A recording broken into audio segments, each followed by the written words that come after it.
Okay, so welcome to the lecture on embodied language. I'm sharing my screen with you to see the first slide.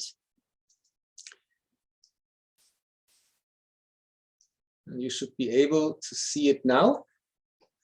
If there are questions, just interrupt me. We have time for discussions. This is one of the important points of attending the lectures while they happen.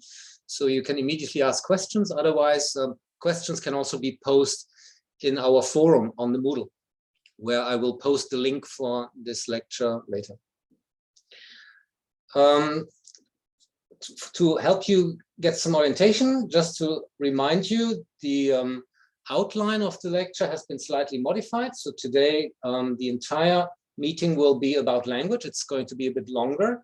And then in the new year, we will turn to embodied numerical cognition, because that's one of the specialties in our research group here.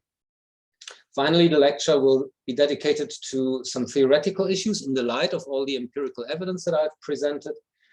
And we have one potential time slot left for spillover topics that were not covered, because there may always be some surprises.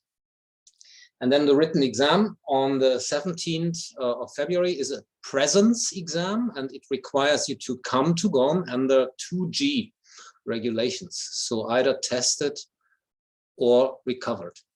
If there are problems because you are neither of those, you should email me and we have to find special arrangements like separate room. Okay, the background for the entire lecture on language is actually a very user and reader friendly book by Ben Bergen, Louder Than Words, which I have here with me, and I want to start by reading to you the very beginning of chapter 1, because this is going to make the main point. It's a well-written book, as you can see, main point on the first page. Please listen to my presentation here, because the argument that we are going to pursue is independent of the modality. It's either written or spoken language that is being comprehended in a certain cognitive way. So the chapter 1 is called The Polar Bear's Nose. Polar bears have a taste for seal meat and they like it fresh. So if you are a polar bear, you're going to have to figure out how to catch a seal. When hunting on land, the polar bear will often stalk its prey almost like a cat would, scooting along its belly to get right up close and then pounce. Claws first, jaws agape. The polar bear mostly blends in with its icy, snowy surroundings, so it's already at an advantage over the seal, which has a relatively poor sense of vision. But seals are quick. Sailors who encountered polar bears in the 19th century reported seeing polar bears do something quite clever to increase their chances of a hot meal. According to these early reports, as the bear sneaks up on its prey, it sometimes covers its muzzle with its paw, which allows it to go more or less undetected. Apparently, the polar bear hides its nose. Okay, that's the end of my little fairy tale. And I think when you are listening to a story such as this, you must have followed it because there is a picture developing in your mind. And the point that is being made here is that the polar bear's nose is being simulated as being black as opposed to being white. So there is something that's never mentioned in the actual wording of this paragraph, but that's still a fact that you generate in your mind. You are going beyond the information given. And that's an essential feature of communicating among humans. We are using language in order to communicate and to go beyond a given situation. Out of the situated context of the here and now, we can add to it. We can transport ourselves into the past or future. And most importantly, we add facts that are not stated in the actual language. So whatever we do when we are communicating is we are drawing on existing knowledge. And that's the point of the entire lecture here, to try and understand how that happens. And just to anticipate, what we are going to push here is the embodied cognition view, according to which this cognitive process that I've just described to you is a simulation or reenactment. So the idea is that we are reenacting or simulating previous experiences. And the question is, how can that be shown?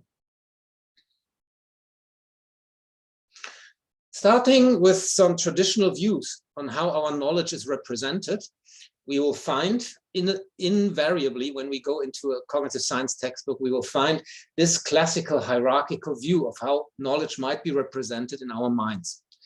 This is modeled after a famous paper by Collins and Quillian from the 1960s, late 60s, and you can see here the knowledge domain of animals. And a key point to notice here is that the concept of animal is at the top of this hierarchy, and animals are imbued with certain features. So all animals have skin, they move around, they eat, and they breathe. This is shown at the top of the hierarchy. Within this class of animals are, for example, birds and fish. And then when you look at the bird category, you can see birds have certain features such as having wings, being able to fly, having feathers, which distinguish them from other members of the animal category, namely fish, which have fins, can swim, and have gills. And then you can break this further down. So you can get to a lower level, a subordinate level. For example, specific birds, such as a canary or an ostrich. Some of them are more typical than others. And also for fish, we have here shark and salmon. So there are a few interesting points that made this a very popular and successful model of how knowledge might be represented in our minds. You can see it is logical, because you can find that a particular membership decision can be made on the basis of the presence or absence of defining features. Right? So if something has wings, can fly, and has feathers, you can say, okay, that's a bird. That's all necessary and together sufficient to identify a particular object as a bird. But from the knowledge of being a bird, you also know that the bird has skin, can move around, eats and breathes. So the superordinate features of being a member of the animal category are also imbued to the subordinate members. And that's a hierarchical representation of knowledge. It's also efficient because the information about the higher level features do not have to be repeated for the lower level category members. So you see the very high level features as having skin, moving and eating and breathing. They are only listed in the structure at the very top, but it is implied that all the members here possess these features. And that's the second important point. It's economical, and that was a key advantage in early models of knowledge representation because they were all programmed by hand into computers. Yeah, and the other nice feature that also promoted this particular view was that it fit very well with classical views about how knowledge might be represented, such as the Aristotelian view, which is built or based on logic. Okay, so for example, you can make clear decisions with this. Here's one key advantage of this hierarchical view. Once you have identified particular features, you know that something is or is not a bachelor. If someone is male, adult, and single, this qualifies them as a bachelor, not the academic bachelor, but the unmarried male. And this also leads to correct, but perhaps unusual inferences, such as the Pope being a bachelor. Another nice feature of this is you can explain semantic priming. So the famous experiment by Schwanefeld, 71, showed that you can process a word faster when a semantically related word was shown prior to it. And so in the study, the decision speed was measured for lexical decision. Is a particular letter string a word or not? And so the word nurse would be shown, and the reaction time for saying yes or pressing the yes button may be measured, and I don't know, 500 milliseconds or so. And you can then test the speed of the decision about nurse as a function of what kind of word was shown prior to nurse. And if you show the word doctor, which is from the same experiential context and co-occurs in your everyday experiences, then somehow you are faster at deciding NERS compared to a control condition where the previous word might have been something unrelated like butter.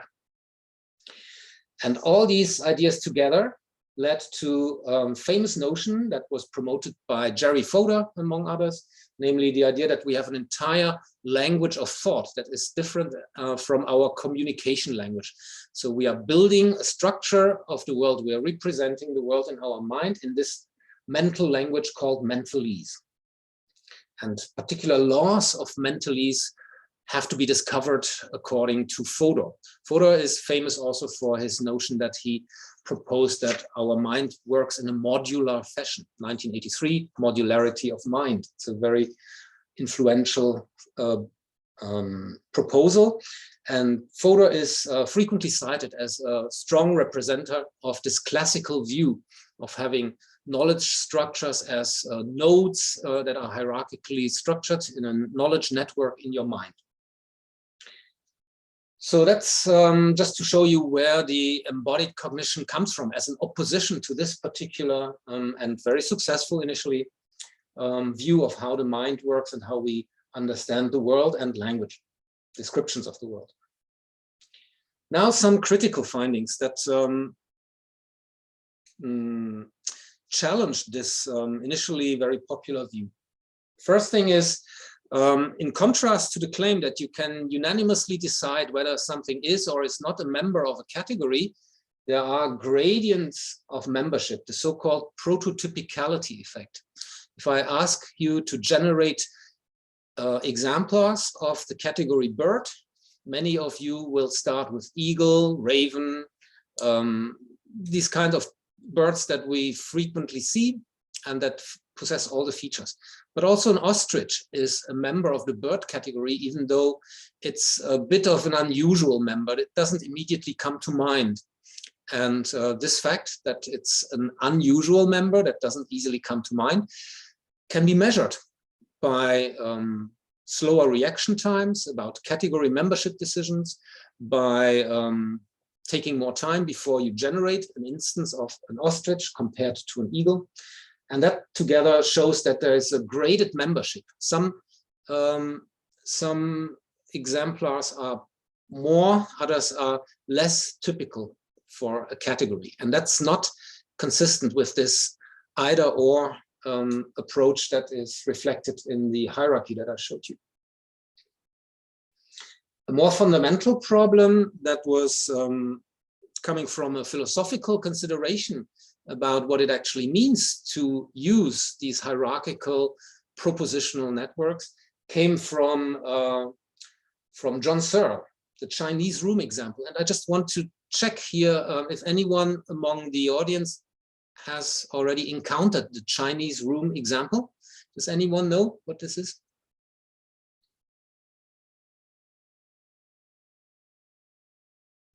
I don't see any hands raised, so I'm assuming you're all unfamiliar with this.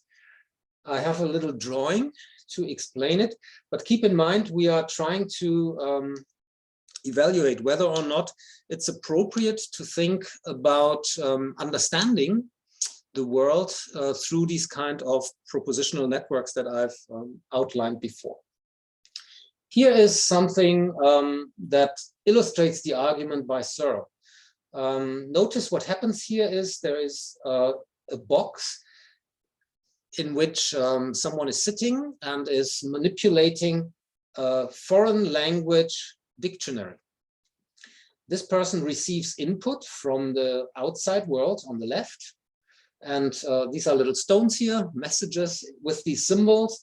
And then the job of the person in the center box is to find in this dictionary an occurrence of that particular symbol, and then translate from the symbol that was put to him the answer by finding the corresponding associated symbol in the textbook dictionary, and then out of his archive shown in the box on the bottom right, he locates the correct associated symbol and drops it out on the right, so that the person on the right will receive another symbol. And I think we are all clear about the fact that we could do this, we ourselves could do this, even if the input and output were Chinese symbols. I'm assuming here no one of us is familiar with Chinese. So that's the argument here, that it's possible to correctly respond to input by looking up associations in a dictionary and responding according to that association. But I think we all also agree that whoever does this task inside the box has no understanding of what was being asked and doesn't have any semantic processing of those symbols. It's just by shape and by looking up associations. And that's the key point here. This is the key critique about the idea of activating symbols that are represented in the mind and then looking up associated entries. If that were all that is happening in our minds, then our performance is not a reliable indicator of comprehension. Right? So we would be able to ask questions, we get appropriate answers, but the mechanism that provides them is not comprehending the meaning of the symbols or the nature of our question. That's the Chinese room argument, and it was perhaps developed a bit more in the paper by Harnatt, another frequently cited critique of traditional views that have paved the way for an embodied approach, namely the grounding problem, formulated very explicitly by Harnatt, who also refers to this analogy of a dictionary lookup. For example, if you were trying to learn a new language and someone tells you, I push the door, what does it mean to push the door? And then you could explain, well, this means to press forcefully against something in order to move it. Okay, but then if you want to look up what does that mean to if something happens forcefully, then you need to look up force. Force is defined in this dictionary as energy or strength. How is strength defined? Strength is the power to resist a force. There we have already a circularity because we are led back to the concept of force. Of course, we can also look at energy, strength of force. Then we can look up strength or force, and eventually we end up again at one of the earlier definitions. So it's another way of expressing the fact that looking up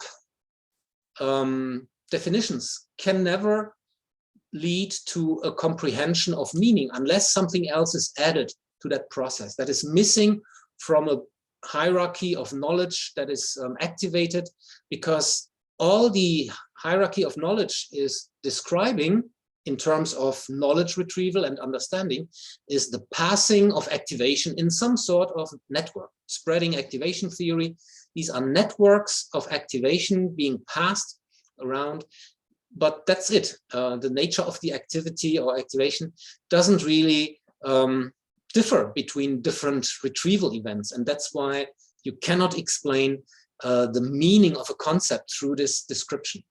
So something else has to be added in order to ground our knowledge in a meaningful representation. And this grounding process, according to embodied cognition, is the activation or reactivation of sensory and motor features. So our previous experience need to be reenacted in order to contribute to the activation pattern. And that's the key idea that came up as a consequence of these fundamental critiques by Searle and Harnatt. So we are going to look at the embodied simulation hypothesis in 3 different domains.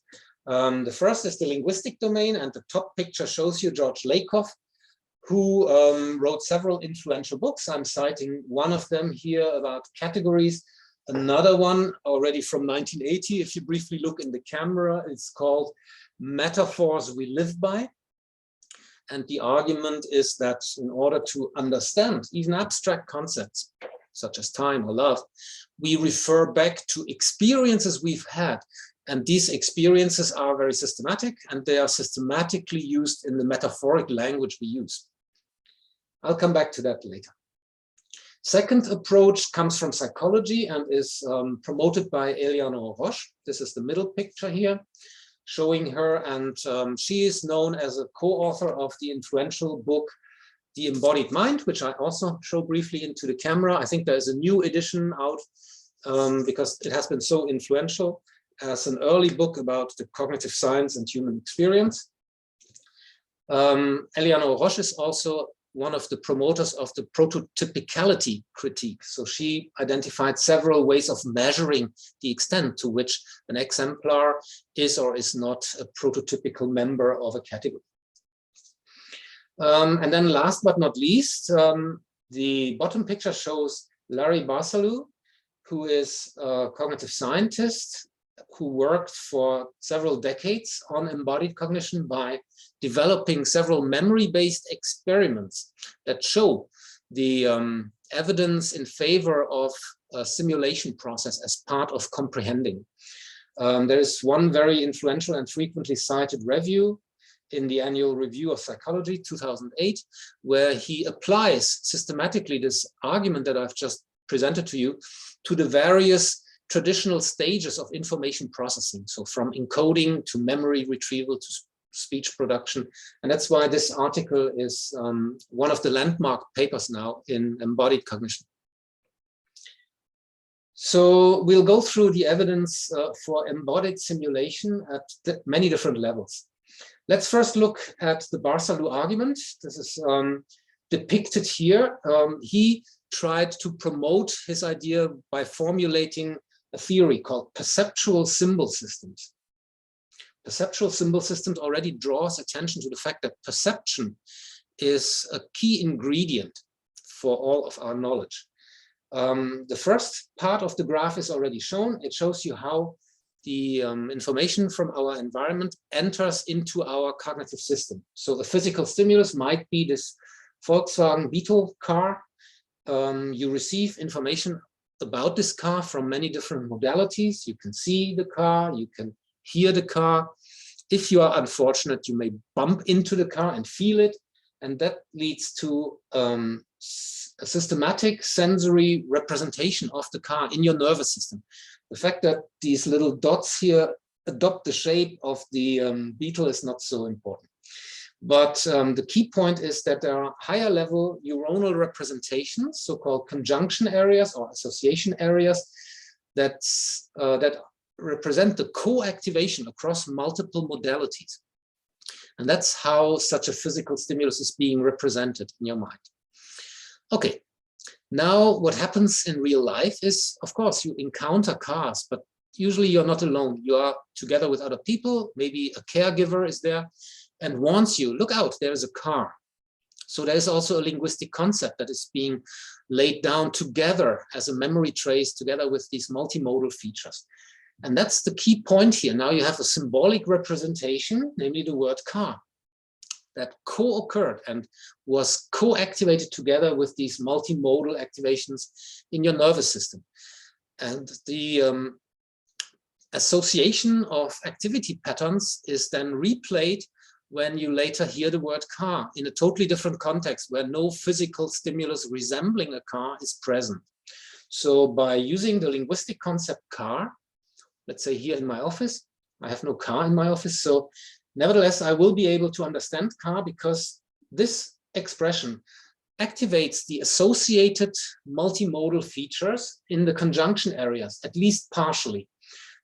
This is important because we are not claiming that we are creating the illusion of having a car directly in our surroundings just because the word car is mentioned to us. It's a partial reenactment or partial simulation, and that's what makes this particular activation pattern different from another activation pattern for dog or for liberty or for illness. So you have many different activation patterns that are all distinct because they are characterized by different patterns of sensory motor co-activation that occurs together with the linguistic activation. And here we have a clear ability to discriminate and to explain why different activation processes are different. And that enables us to bypass the grounding problem and to avoid this critique of the Chinese room. So you can see that the sensory or motor features that are co-activated imbue the activation patterns with meaning. And by extension, this is also true for abstract concepts because we evoke metaphorical reasoning, as will be explained. Okay, so what is the evidence for these sensory motor concepts?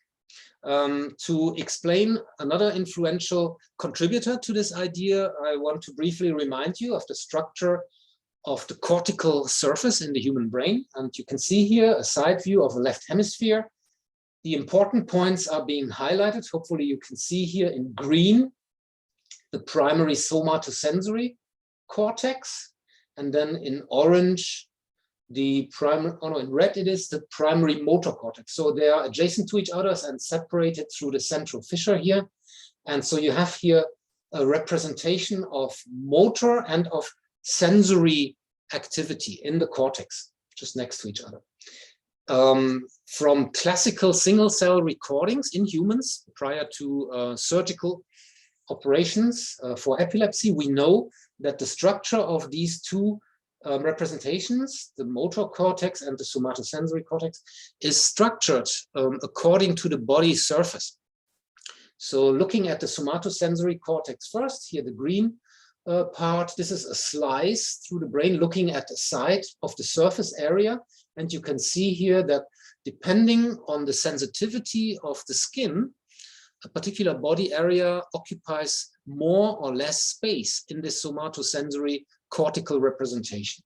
For example, the finger area is quite dominant, and that's why the fingers appear outstretched in this representation, just to communicate to you the idea that a fairly large area of cortical surface in the somatosensory cortex is dedicated to the discrimination and differential representation of the different fingers. And that can be measured, for example, by stimulating your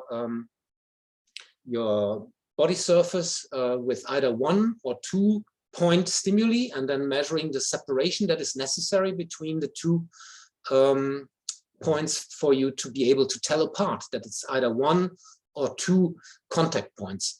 I think the English word is a protractor, German Zirkel. So you have 2 contact points and you can vary the separation between these two and see how far the two have to be apart in order to be discriminated.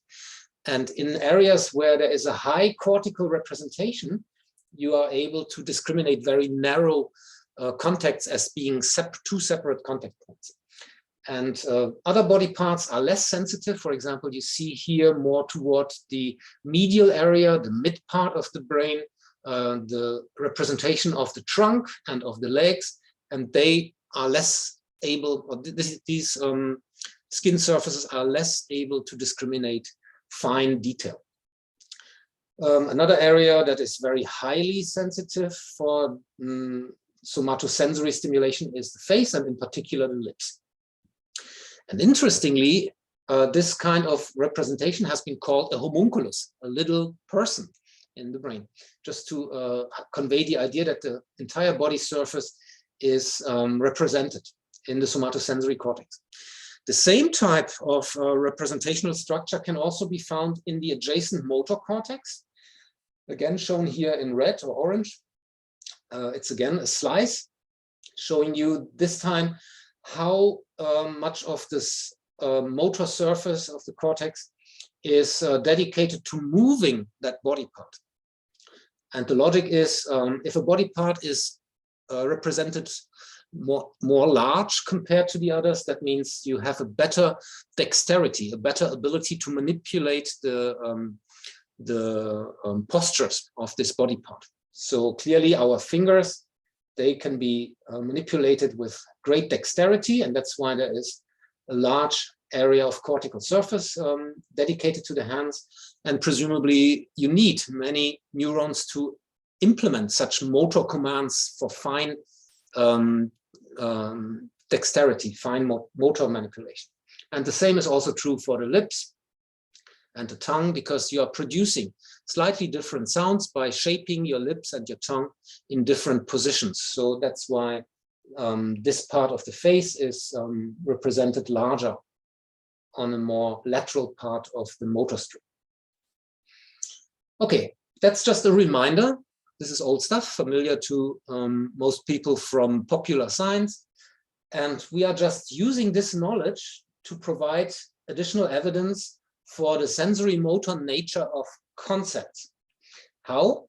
By postulating that different types of words describing actions of the arms, of the legs, or of the face are represented differently across the cortical surface. And this is shown here in the bottom part for leg-related words on the left. You can see that there is a network of neurons that extends here above the temporal lobe, the area for speech production, Broca area here maybe.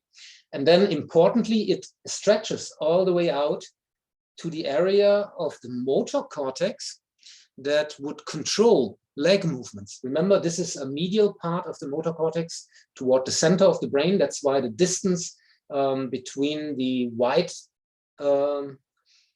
circles and the blue circles is fairly large, to indicate the idea that there is an extended network of knowledge about leg-related action words that extends and incorporates the leg motor neurons. Differently on the right-hand side for face-related words, remember in the homunculus, the face is much more lateral compared to the legs, represented in the motor cortex, in the motor strip. And that's why the green dots almost overlap with the knowledge information that is distributed along the temporal lobe here and the Broca area of the motor strip. So you have here a slightly different representation of knowledge about face-related actions compared to arm-related actions, compared to leg-related actions, because the motor structures are separated by either a small, medium, or large distance from the knowledge structure that is indicated by a fairly similar white network. How can this be tested? A clear prediction would be that also when you are able to measure the location of brain activity with high spatial and high temporal resolution, you should find evidence for such a differential activation of motor areas during the comprehension of action words. And this is exactly what I want to describe to you. It's a very influential study from the group of Friedemann Pulvermüller, who is working here in Berlin.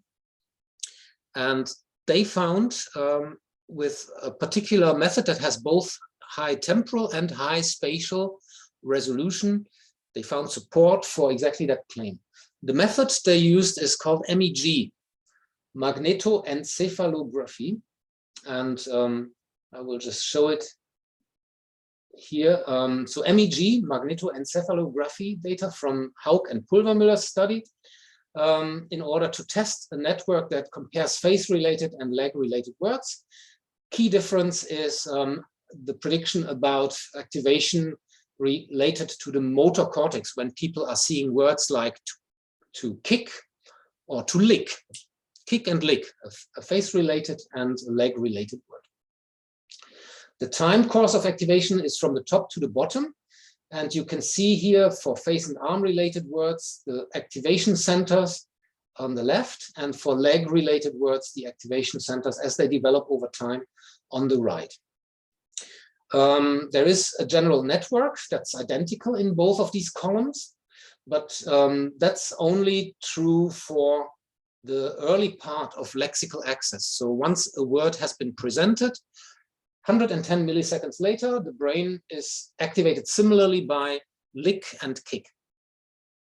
But 170 milliseconds later, only the leg-related word shows this additional peak of activation very high up in a medial part of the brain, of the motor cortex, which is co-activated already 170 milliseconds after the presentation of the lexical stimulus. Super fast. This is of key importance because the speed of this co-activation ensures that it is present during lexical access, not afterwards.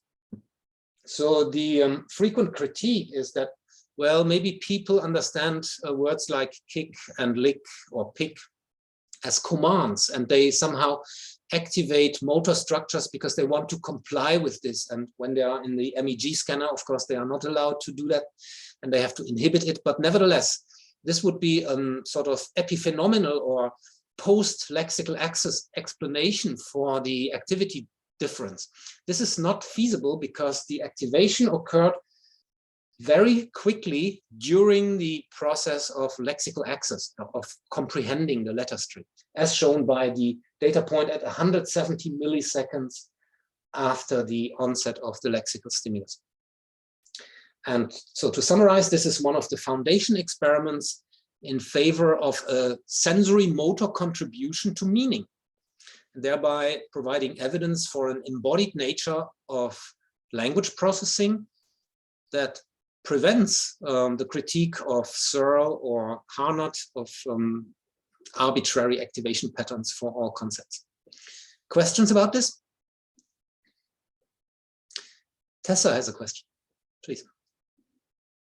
Yes, I was wondering if the words that were presented were all verbs, or if it was also nouns or adjectives or things that are not related with action directly.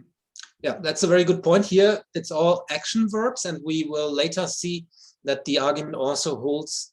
I mean, it's an important test. It was conducted with different studies, and we will see that there is differential activation patterns for these word classes. Yeah.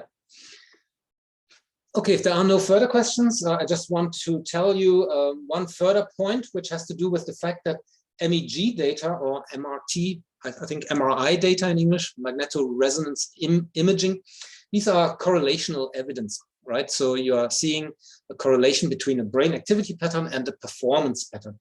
What we are looking for is causal evidence. So we want to be able to manipulate the activity and see whether this matters for performance. So that's why there are a few neuroscientific methods that provide such causal evidence, and you will learn more about this in the lecture on the cognitive neuroscience of embodiment, which will be delivered by Luigi Grisoni from the Pulvermüller lab, actually, in the summer semester. And so one method is shown here. Does anyone know what I'm showing here? What kind of neuroscientific method is depicted? What is this strange object there? Is it TMS? Yes, transcranial magnetic stimulation. This is what it looks like. And we have it here in our neuroscience lab in Potsdam, in the New Palais, if anyone wants to do this for their master project. What we are doing, we are holding this device close to the skull of a participant. And then we are sending an electric impulse through this device, the TMS coil, which is filled with electric wiring. And then because the electricity passes through the coil, it generates a magnetic field that has a particular strength and a very short duration. And this magnetic field is able to pass through the bones of the skull and is thereby able to depolarize some of the neurons in the cortex just underneath the center of the coil, as is shown in the bottom picture. This is a harmless method, so we are just generating a magnetic field for a duration of a few milliseconds, but this enables us to activate or perturb particular neurons during a particular moment while the participant is performing a cognitive task. For example, this person could be sitting in front of a computer screen.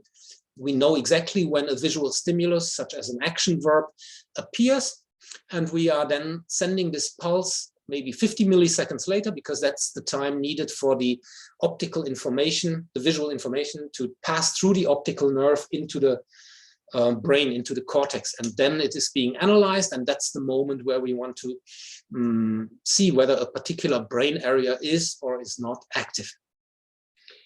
Okay, and this is what was done also by Haug and colleagues. And you can see here schematic of a human brain, the left hemisphere on the left, right hemisphere on the right, and you can see there are certain stimulation sites for the TMS coil. This is where the magnetic pulse was centered, either on an arm-related word, or, as I told you, the leg area for the motor cortex is slightly more medial. Here you can see the medial plane. This is sort of halving the brain into the two hemispheres. So medial would be here, and lateral is on the left side or on the right side. And the arm area of the motor strip is more lateral than the leg area. And that's true both on the left and on the right side of the brain. And we are looking at the response time in a lexical decision task while people were stimulated either over the arm area or over the leg area, and while they were seeing either arm-related words or leg-related words. Okay, and so the idea is to measure the response speed, not with a button press, which is always lateralized to one or the other hemisphere, but with little lip movements. So people were supposed to make tiny movements of the lips to identify, yes, this is a word. And what we can see, if you look at the x-axis of the graph here, we are discriminating the TMS on the left hemisphere is applied either to the arm side or to the leg side. And what you can see is first for the arm side stimulation, the two bars on the left side, you can see that the lighter bar, which represents performance for the arm words, is shorter than the darker bar, which represents the leg words. So stimulating the arm side while trying to identify arm or leg words makes people respond faster to the arm words. So there is a little benefit, a congruency benefit for arm words while being stimulated over the arm side. They can be recognized faster. The opposite pattern when TMS is applied to the leg side of the left hemisphere. Here you can see the benefit is selected for the leg words compared to the arm words. And perhaps it's worth mentioning that this is a clear support for the embodiment idea of a distinct contribution of motor cortex to the comprehension of action verbs. But it's also a bit unusual because here the TMS pulse is actually helping. It's facilitating the processing as if the externally applied or induced neuronal activity that comes from the stimulation with the magnetic field helps, selectively helps. Most of the TMS studies that I know, they actually perturb the neuronal activity pattern that is generated in order to achieve lexical access. So many other studies exist that selectively interfere rather than selectively facilitate a particular cognitive process. This one here is a facilitation result. And it only applies to the left hemisphere, because if I now show you the corresponding results from stimulating the right hemisphere, you can see that there is not much difference between the lengths of the two different bars representing performance for arm and leg words, regardless of which side was stimulated. And there's also a sham stimulation baseline condition, which I'm not explaining here. The key point is that this provides causal and not just correlational evidence, because you can turn on or off the stimulation. You are under control of the activity pattern, and that is evidence for a causal link between the neuronal activation in a certain component of the motor cortex as being causally responsible for your performance in a comprehension task. Okay, that's my little excursion into cognitive neuroscience of embodiment. Turning back to behavioral evidence, let's summarize now what the credo or the bottom line of the embodied simulation hypothesis is. And I'm quoting here again from Ben Bergen's book on page 13. The idea is the following: maybe we understand language by simulating in our minds what it would be like to experience the things that the language describes. Okay, and that's what we are going to look at now with more behavioral results. The first evidence of such simulation processes is already quite old, and it's coming from the idea that whenever we try to become very effective at something, we simulate the actions that we want to do. This is still being utilized today in sports psychology. The training of elite athlete also includes motor simulations. You can see this, for example, prior to a high jump. People are standing there and they are moving backward and forward in the same position, and it's clear that they are going through the run-up before they jump. So you can see them make little body movements, and that's an overt indicator of this kind of mental simulation process. Also, classical experiment that I didn't know of before I read the Bergen book is a PhD study by Mrs. Perky, who performed the following experiments in 1910 already. So she instructed a person to imagine an object. So let's say I tell you, think of a banana. And then you're imagining this, and you know the shape, you know the color. And while you do this, you sit in front of a projection screen that is gray. You don't see what's behind the projection screen. And you're supposed to imagine the banana in front of you as being projected onto the gray screen. Unbeknownst to the participants, the experimenter, Mrs. Perky, also provided a projection of another object from behind the screen with a projector, and very faint, so the light intensity was weak, so that the participants couldn't really notice whether or not something was being projected, and let alone identify what this projection is. But the projected object could be something arbitrary, or it could be exactly the same object that you were supposed to imagine.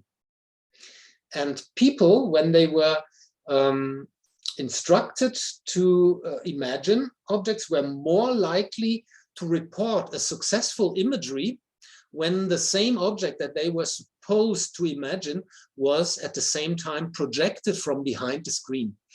So it is evidence for the idea that somehow your imagery, your mental imagery, is affected by what is in the external world. And this means imagery can, in principle, interfere with perception, because Perky had control over a perceptual manipulation with that projector, and she influenced the intensity of the mental image that people reported. And that's enough to conclude that perception and mental imagery are partially overlapping processes. And that's going to be relevant for our claim that there is a partial reenactment or simulation happening whenever we comprehend language.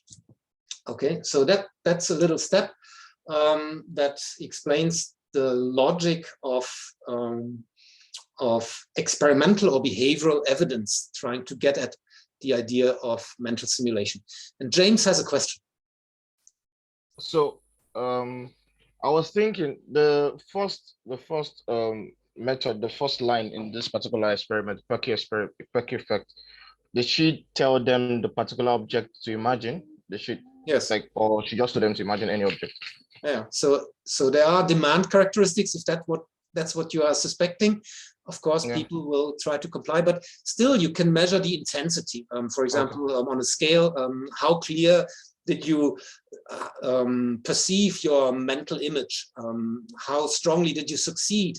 And people would be more confident about their abilities to imagine if the projected image was congruent with the instruction. So yeah, it's not 100% watertight manipulation, but it's a proof of concept that there is an overlap between a mental imagery process and perceptual processes. That's all we need in order to follow the later arguments.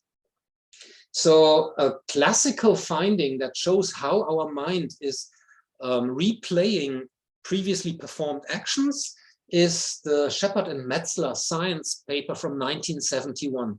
This is a paper that sometimes comes up in the mini essay 1 when I ask the students to report one classical example of early experiment in cognitive psychology that already signaled clear evidence for the embodiment of cognition. And in my opinion, this one is a qualifying experiment. Participants in the Shepard and Metzler study would see objects like these two geometric shapes that you can see in panel A.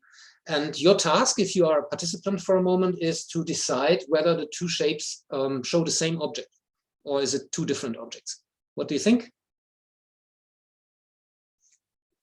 In panel A, is this the same object from two different perspectives, or are these two different objects? Anyone? I feel they're the same. Yeah, very good. So you're correct. Can you also answer for this one here? Is it the same object or two different objects? They're also the same. Yeah, very good. This time your reaction time is already very fast. Last one. The same. Really? Wait. So in this one, they're different. So okay, one error, two correct. But so you can see. You can see from this example how the experiment was conducted. People are being shown two pictures of these strange objects, and they have to somehow do something in their minds in order to correctly and quickly decide same or different. And the reaction time is measured with button press. That's the data. This is the method, and the data are very surprising. So here you can see that the decision speed depends systematically of the mismatch angle between the two objects. So on the x-axis is the independent variable. If the two objects are shown from the same perspective, these 7 different participants, they are all quite fast. Each is performing very fast under the 0 angle of rotation when the two objects have the same perspective. And then if one of the two objects is slightly rotated away from the other, you have a mismatch of 40 degrees. If the rotation is bigger, it's 80 degrees, 120 and 160. So this is describing by how many angles of, how many degrees of visual angle the two object perspectives are different. This is an independent variable. And it's clear from the results that this governs the decision speed. From this pattern, two things can be concluded. First, people seem to go through an analog process of realignment. They try to realign these two pictures so that they have the same orientation before they make that decision. If the angle of rotation is 0 degree, they don't have to do that, and they can immediately respond. The reaction time of 800 milliseconds for the fastest person here just means they have to still look back and forth between the two, and they have to make their brain send a motor command to twitch one finger on the correct button, so 800 milliseconds. If there is a mismatch angle, the bigger the angle, the longer it takes to decide, and this manipulation is happening in people's minds. But it's interesting that this is a process that corresponds to the duration of the rotation process itself, were it a physical process. It is as if the rotation has to undergo the complete analog process that a real object would have to undergo, so that you cannot quickly switch one object perspective from one to the other, but you must gradually rotate the object. That's the evidence that is visible here. That's point one, the gradual increase of the reaction times. The second point is that different people are differentially fast.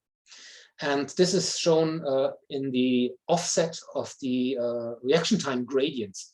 So you can measure the time it takes people to mentally rotate by measuring the slope of the best fitting line of such a reaction time function. If you do a linear regression, you will find that the data points all fall more or less on a straight line. And then the steepness of that line is called the slope. And that is expression of the duration of the mental rotation process. How many milliseconds for each degree of visual angle is needed for that mental transformation. So you have a really nice way of quantifying the mental operation.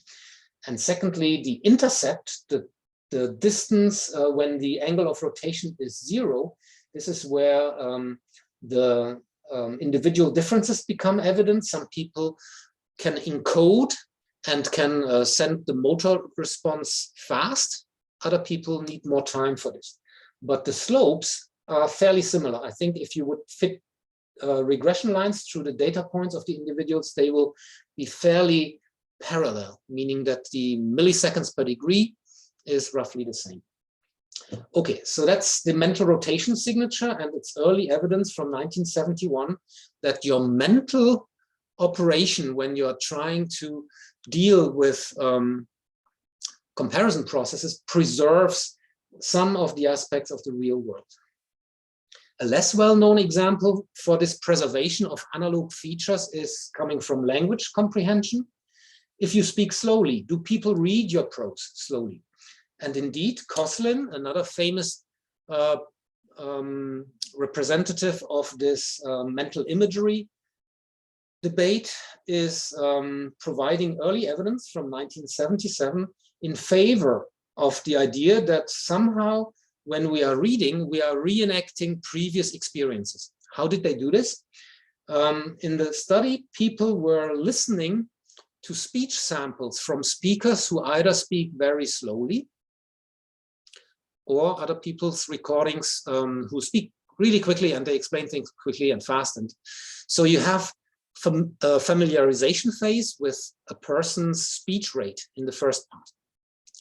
And in the second part, people are being presented with a text that was allegedly written either by the fast speaker or the slow speaker. And all that was done is to measure the time it takes our participants to complete the reading of that paragraph. And it turned out that when you are given text from someone you think who is speaking fast, you read their text faster. And when you are being given a text from a slow speaker, you will read their text more slowly. And through clever manipulation of the between and within subject conditions, you can then present the exact same text to people who have been exposed to different listening experiences. And then you can show that there is a clear contribution from this task irrelevant knowledge about a previous sensory experience onto the comprehension process for language, in this case, written language. Okay, so far so good. Now, a bit more analytical. Remember that in the classical view of the human mind as a computer, people try to analyze cognition in different processing stages. The encoding stage, and then some central comprehension stage, and then eventually some motor planning and execution stage. This is very useful for analytical purposes, even though we've already demolished the idea that it's truly possible to understand a complete process in the way of analytically decomposing and decoupling it from the others. So we know that that's not the intention of what I want to do. It's just a structuring slide. That's why it's in green, to convey to you the structure of the next forthcoming slides. Namely, there's first an analysis of the attentional processes happening when we deal with single words, spatial priming of word meaning and spatial priming with word meaning, showing that there's a systematic bidirectional link between spatial activation and linguistic processing. Then, after we've looked at the single word level, we will look at sentences to show that real life communication, which is not single words except in the military. So in real life, complete sentences also seem to rely on a meaning simulation. And this can be studied very nicely with the sentence picture verification task, one of the key tasks. And I will explain to you the modality switch cost effect.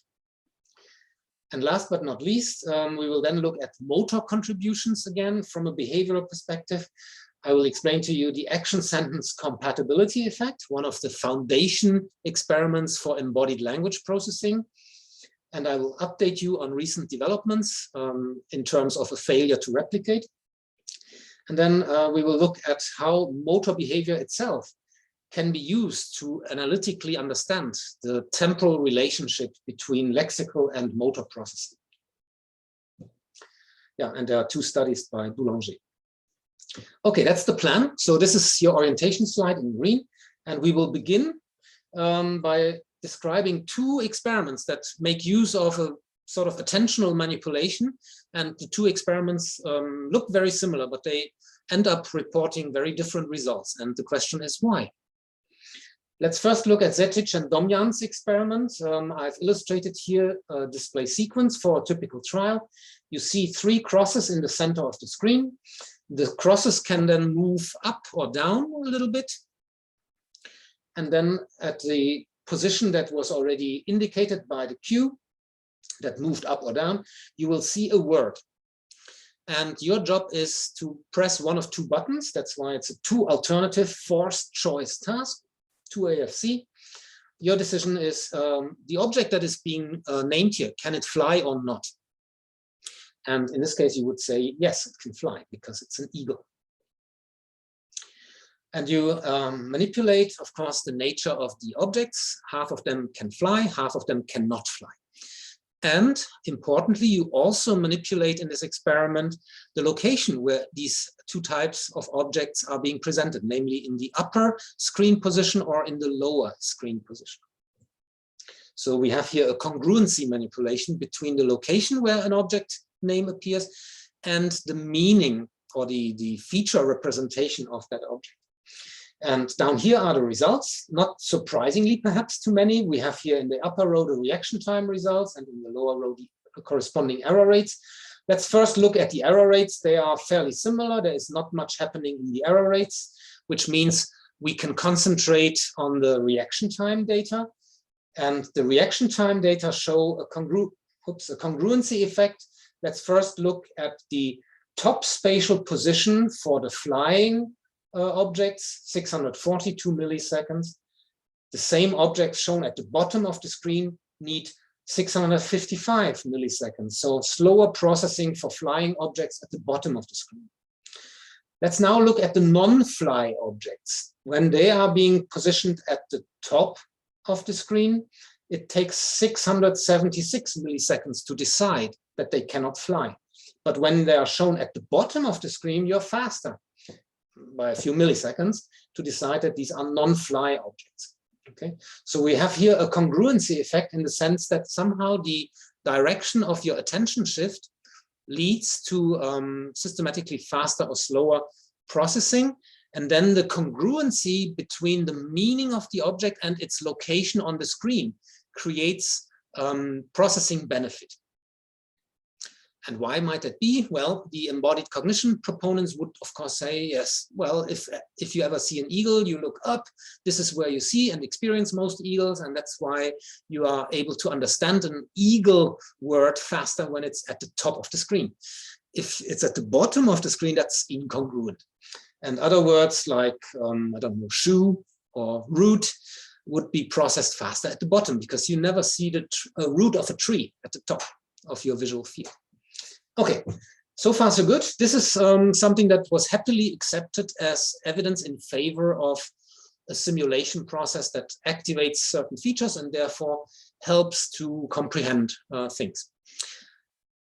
And I know that you are now already alerted to this notion of feature representations. Let's look at another experiment just 1 year later, coming from the lab of Larry Barsalou, one of the major players in embodied cognition. So this is from Estes and colleagues, Barsalou, a co-author. They presented over the time course also 3 different events. One is a context cue. All of them are relevant for performance. So a context cue, a prime word, and then an attention probe. And the task will be to decide with one of the 2 button presses, hence 2 alternative forced choice, whether the stimulus that is being presented on the screen is an X or an O. This is your task. At the end of each trial, there will be a probe stimulus, and in half of the trials, it's an X, and the other half, it's an O. And they are equally frequent. First, the word would be cowboy. Then you see the word head. And then comes a probe, either on the top of the screen or at the bottom of the screen. And it's being measured how quickly and accurately do you press the button. So what do you think is the outcome here that would be predicted from an embodiment perspective?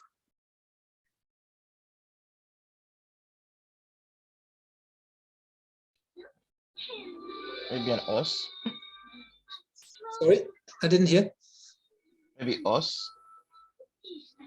Are you trying to say what the probe is supposed to be like? What is expected to be displayed on the probe, the animal or something? No. The task is all you see is a single letter. Okay. The letter is either an X or an O. In our example here, okay. it's X. Okay. But my question is, do you think that you are faster when the X is at the top or at the bottom of this particular example? When is at the top, I guess.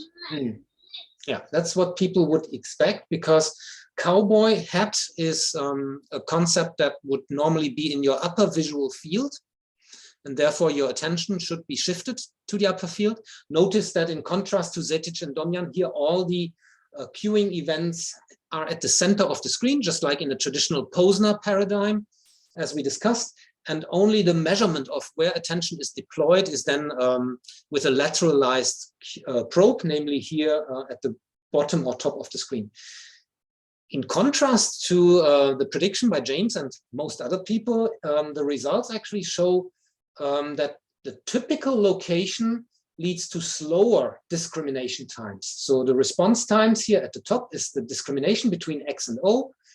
In the typical location shown in the white bar, the atypical location, my example here, in the black, and the atypical location of the probe leads to faster processing. And that's not to be explained by differences in the error rate, because the error rate differences go in the same direction. Again, the atypical location is the one with lower errors. So it's not a speed accuracy trade-off. And this is only the first of several experiments that I don't need to show you.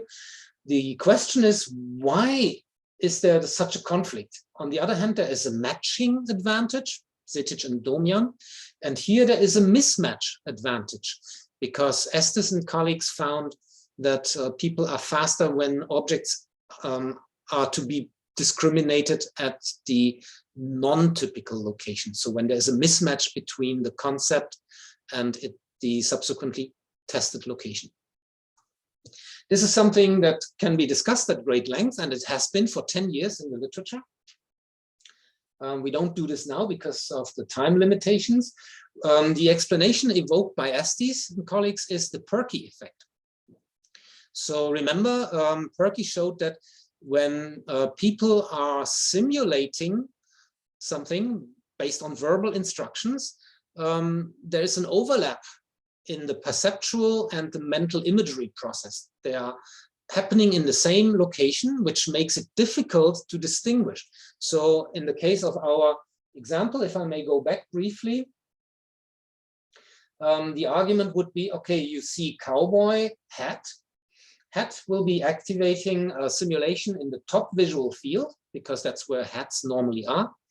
And therefore, if you would now present the X or O probe stimulus in the top, in the typical location, you are having a competition between the mental simulation of a hat and the perceptual discrimination between X and O.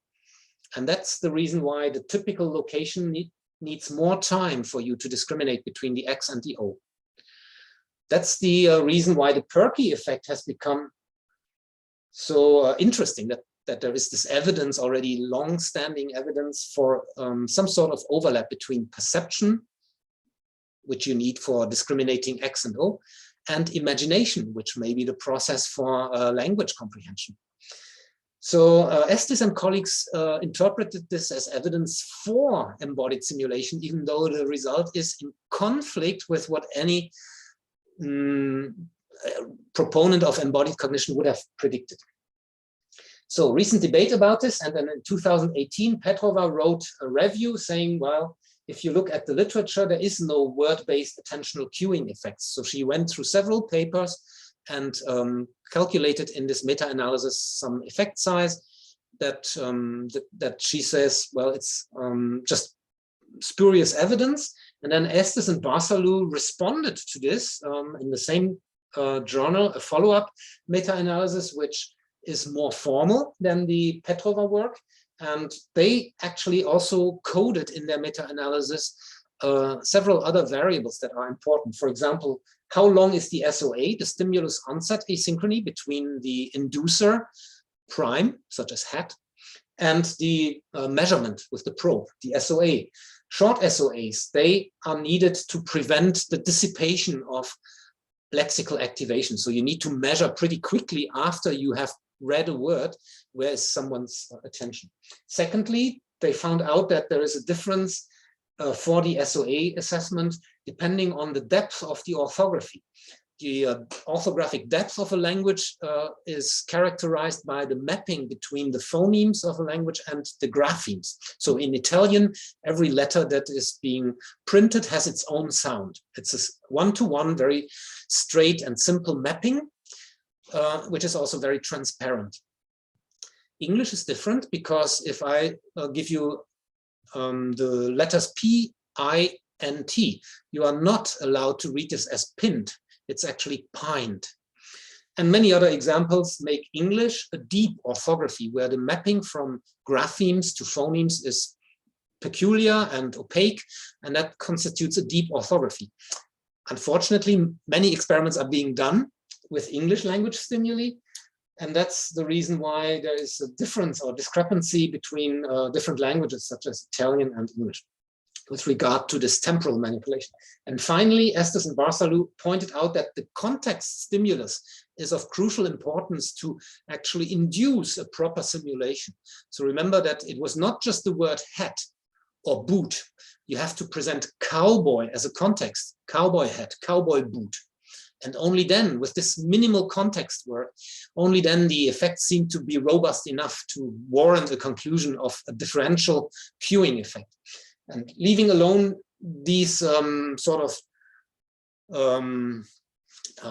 post hoc explanations by Estes and Barsalou, what is still being surprising is that, yeah, the effect is against congruent prediction. It's a mismatch advantage rather than a match advantage.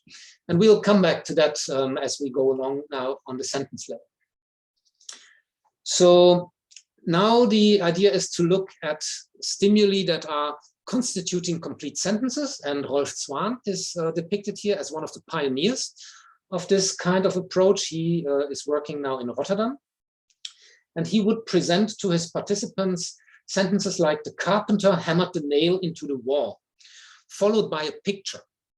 And the picture has to be classified again with a 2 alternative forced choice button pressing task. The task is to decide, has this object been mentioned in the previous sentence? Okay, so first a sentence, then a picture, and we are measuring the speed from the reaction time from the onset of the picture to when the person presses the yes button. We are not looking at the no trials, only those trials where people make yes responses, but in the entire experiment, there are equally many yes and no trials. We are only interested in the yes responses. So in our example here, the nail is mentioned in both of these sentences.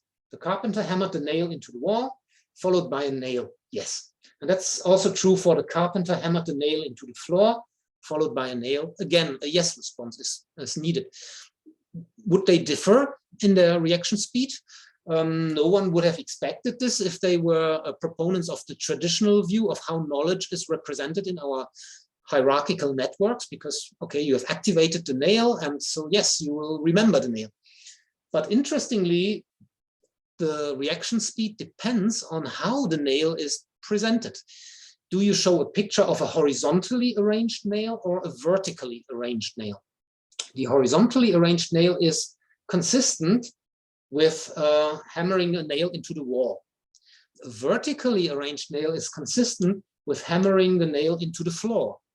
And this congruency or match is affecting the reaction times and leads to a match advantage of a few milliseconds.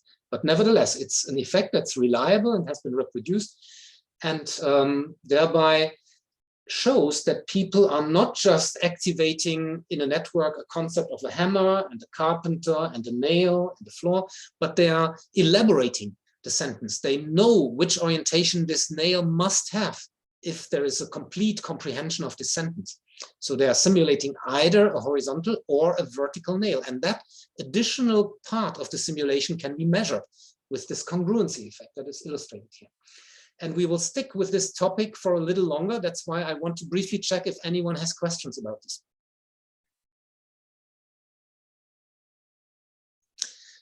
Okay, I don't see any questions. The logic should be clear because there will be several more examples now. Okay, how far does this elaboration of the linguistically conveyed content go? How much of a simulation, and what is the quality of this, or the detail of this simulation? That's the question. And look at this example here. This is perhaps the most famous one. The ranger saw the eagle in the nest. The ranger saw the eagle in the sky. People are reading these sentences. Each sentence is followed by a picture. Sometimes it's a picture of a totally unrelated object. Sometimes it's related. So people press the yes button in the related case. And we are comparing two types of relationships and again find a congruency effect. If the ranger saw the eagle in the nest, participants will be faster at responding yes to an eagle with the wings folded in. But if the sentence speaks about an eagle in the sky, The other photograph of an eagle with spread out wings is going to be classified faster. So another match advantage. This is perhaps not going much beyond what I've already illustrated in the first example, but let's see, we can push this a bit further. Perspective simulation. This is Anna Borghi, who also worked on this topic, and she showed that even the perspective that you as the reader or listener adopt depends on the nature of the semantic content that is being delivered to you. So Anna Borghi presented sentences like, you are driving a car, followed by a steering wheel, a picture of a steering wheel, or the word steering wheel. You are washing a car, followed by a picture of the tires or the word tires. And of course, these sentences are also being followed by the other corresponding or not corresponding object. Here, the logic is that the congruency effect that is again being measured implies that when you are driving a car, you are putting yourself inside the car.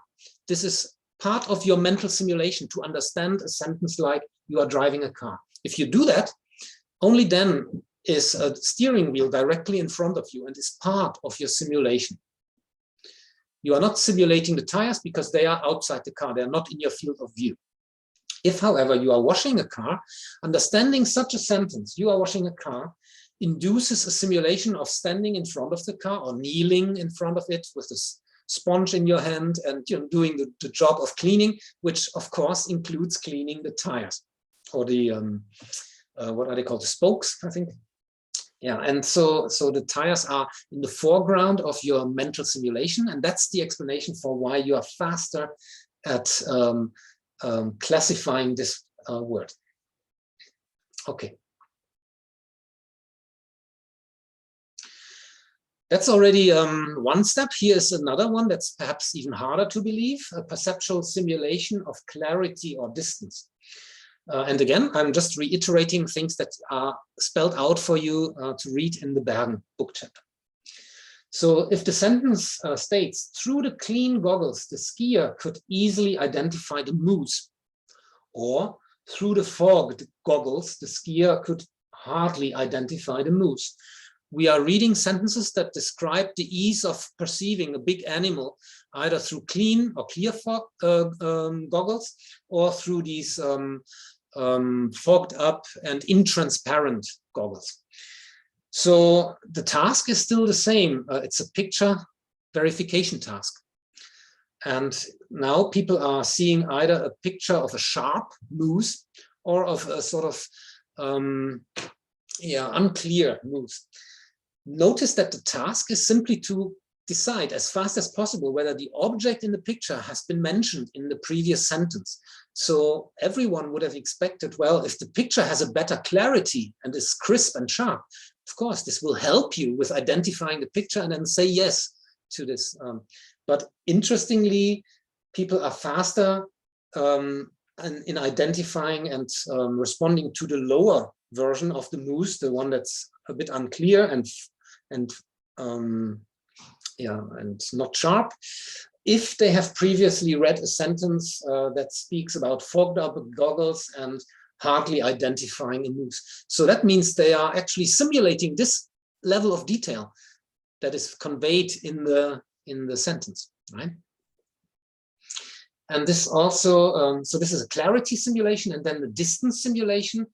Everyone would expect the bigger an object is on the picture, the easier you recognize it. But depending on the previous sentence, again, you get a match or mismatch advantage. If the sentence states you are staring at the golf ball in your hand, the golf ball is pretty close to you. If you simulate this action and put yourself in the perspective of the proponent of this sentence. If the sentence says you are staring at the golf ball in the sky, the implication here is that someone has already swung the golf bat and the ball is flying away or towards you, it doesn't matter. But it's definitely not near you. And as a result, you are then imagining either a big nearby golf ball or a small far away golf ball. And again, this is borne out by the data. There is a match advantage for the congruent shape.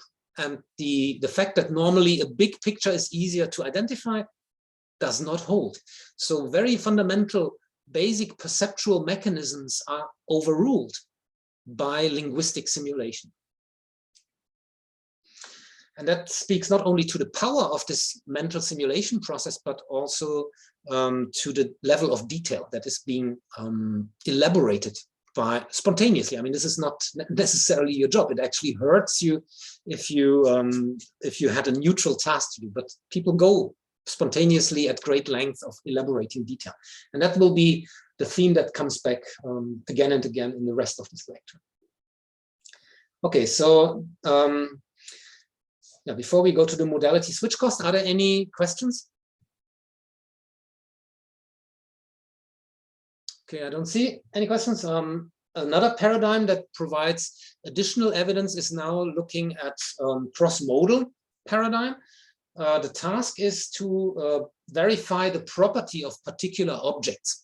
So you would be presented with an object and an adjective, for example, leaf, rustle, in German, Blatt, knistern.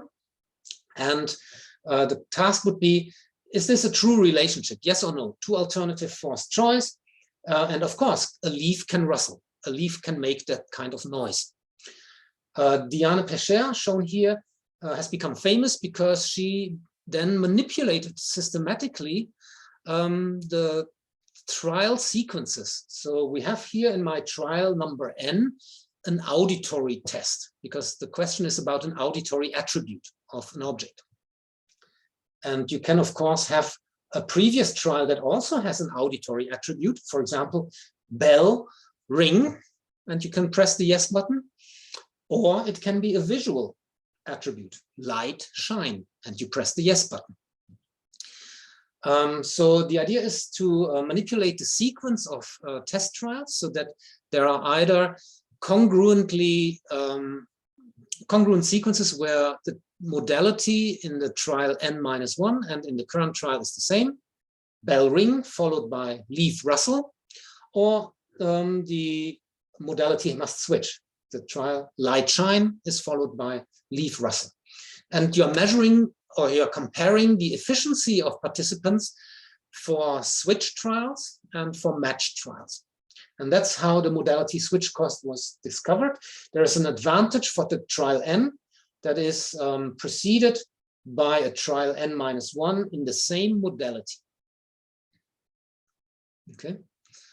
And the cost comes from a switch. If the previous trial has a different modality, then you're slower for exactly the same type of stuff.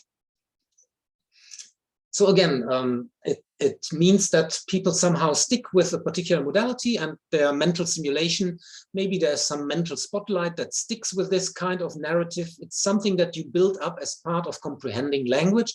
And if you have to change something to that language model that you are building, it costs you some time that can be measured with behavioral measurements.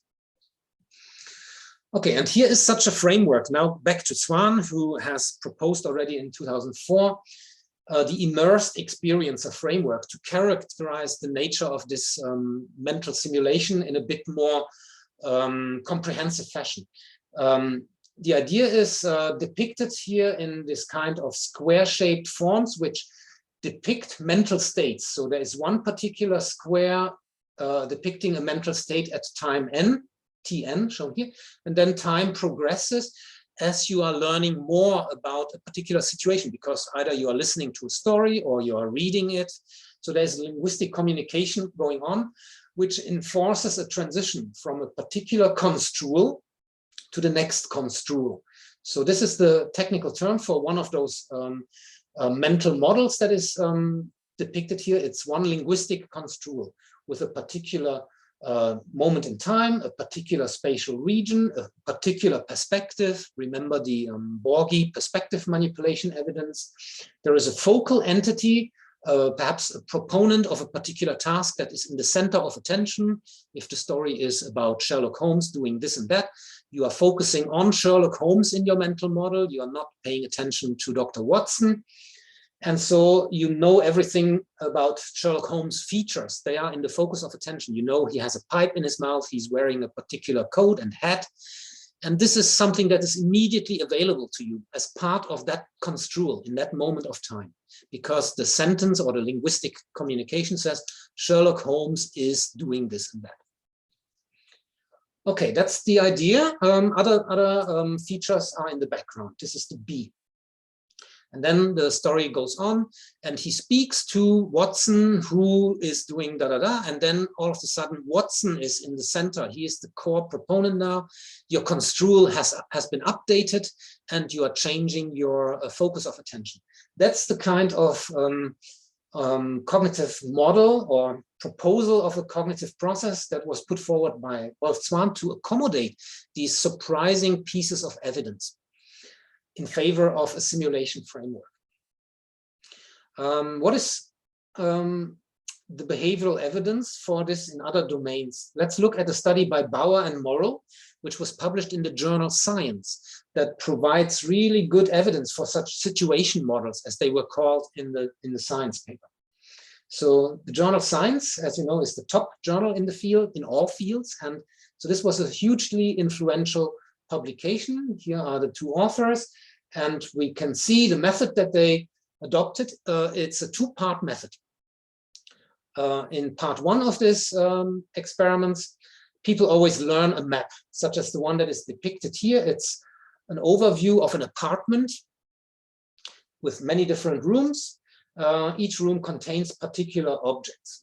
Just to show you here, the laboratory contains a computer, a closet, and a bench, and you can walk from the laboratory into the conference room or into the library. Each of those rooms has particular objects. This is what is being learned, and people are being quizzed on this to make sure they really have a good mental model, as if they've been living in this hypothetical apartment. That's part one of the story, of the experiment. And part two is now the participants are reading texts. They are reading these texts in a particularly controlled way. That means in order to read each next word, they have to press a button, usually the space bar of a keyboard. They press the button, and then the first word comes up. Sherlock, press the button. Holmes, press the button. Says, press the button. To, press the button. Doctor, press the button.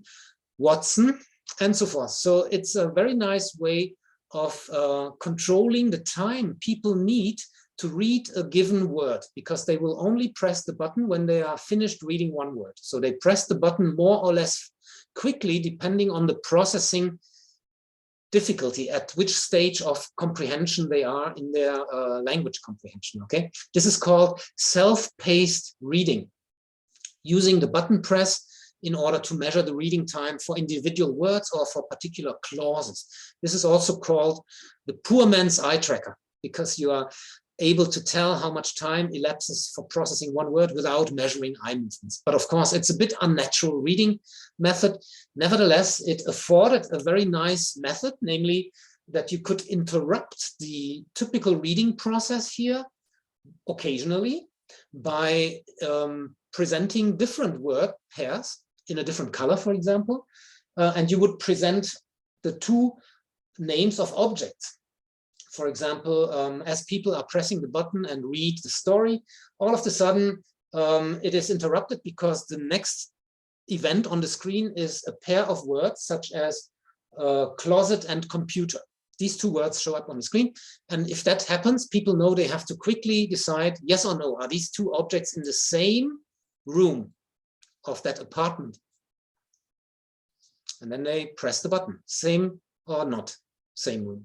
It's a two alternative forced choice, and we are measuring the yes reaction times as a function of the location of the agent or proponent in the narrative.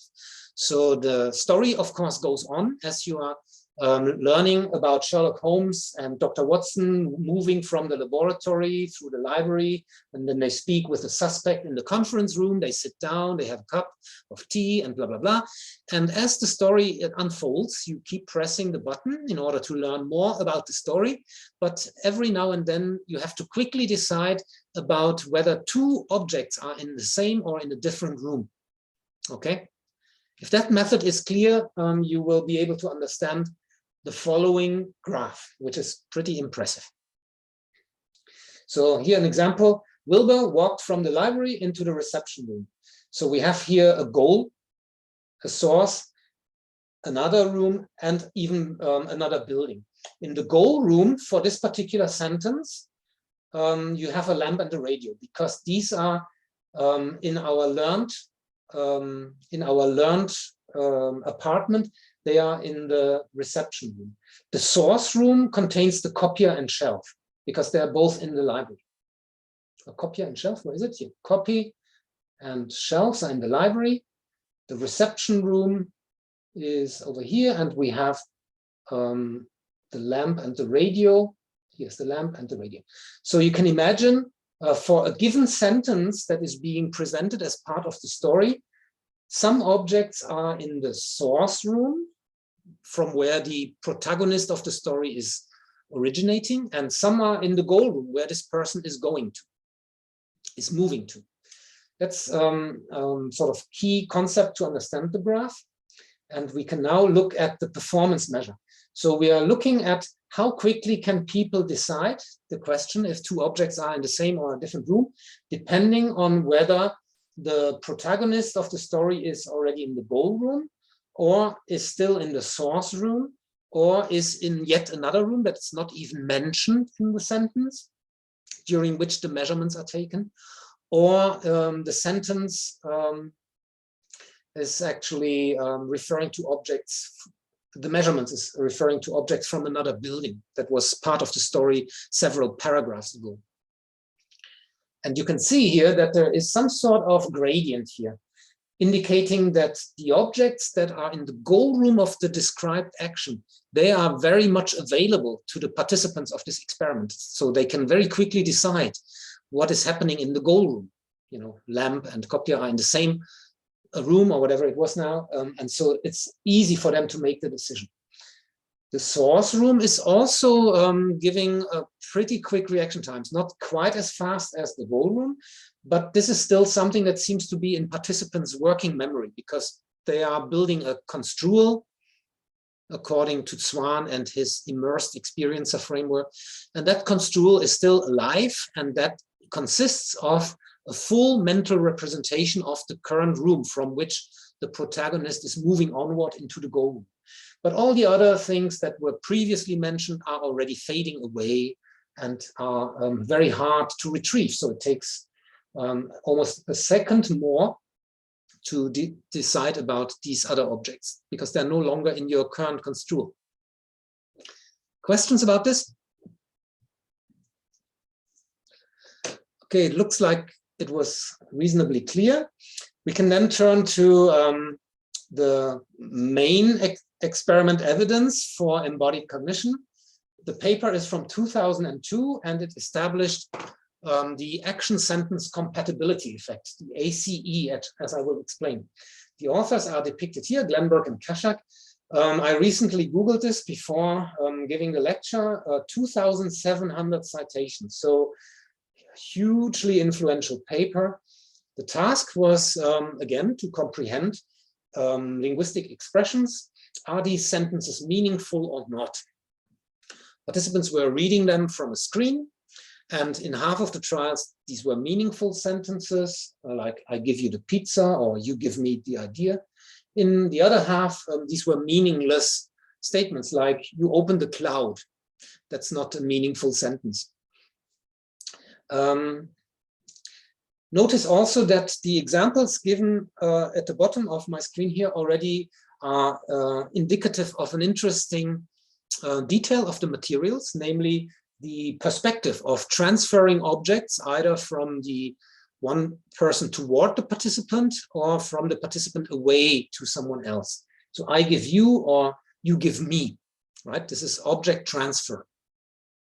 And notice also that the object transfer, or let's say the transfer, can be for concrete objects like a pizza, or it can be for metaphorical transfer such as ideas. I give you the idea, you kick the bucket. You know, there are metaphorical expressions that do not refer to real objects, but still refer to transferring things.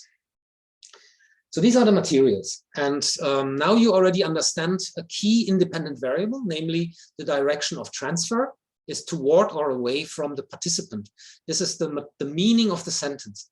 This is one of the independent variables, and the other independent variable is the movement people have to make to respond. Even though it's again a two alternative forced choice, the key difference to much previous research is that people had to move their finger from a start button to one of the two target buttons in order to respond. And the movement of the hand was also toward the participant's body or away from the body, as is shown in my next picture here. So here's an example, sorry for the German. Anna gibt dir das Buch. Anna gives you the book in both cases, but in the congruent condition, you have to move from the start button in the center here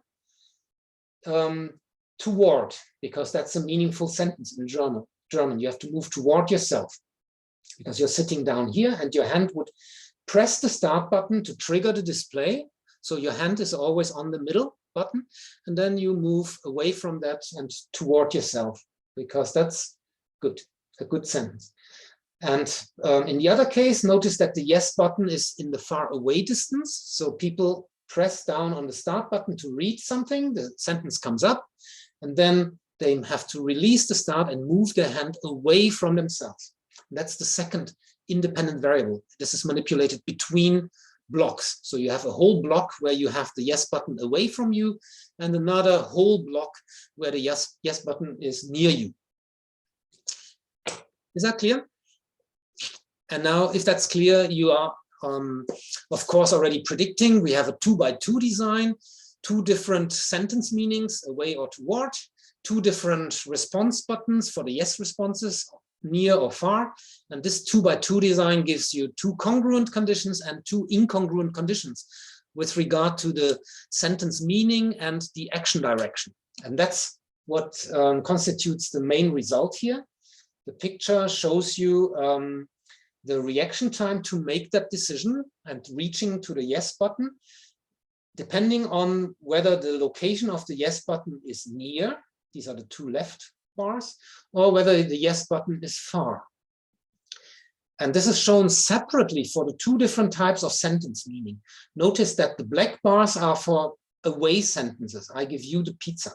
So this is where my hand would move away, sentence away, and then I would be faster at processing such sentences and comprehending them when I can also move my hand away from the body. And this is shown here in the short black bar.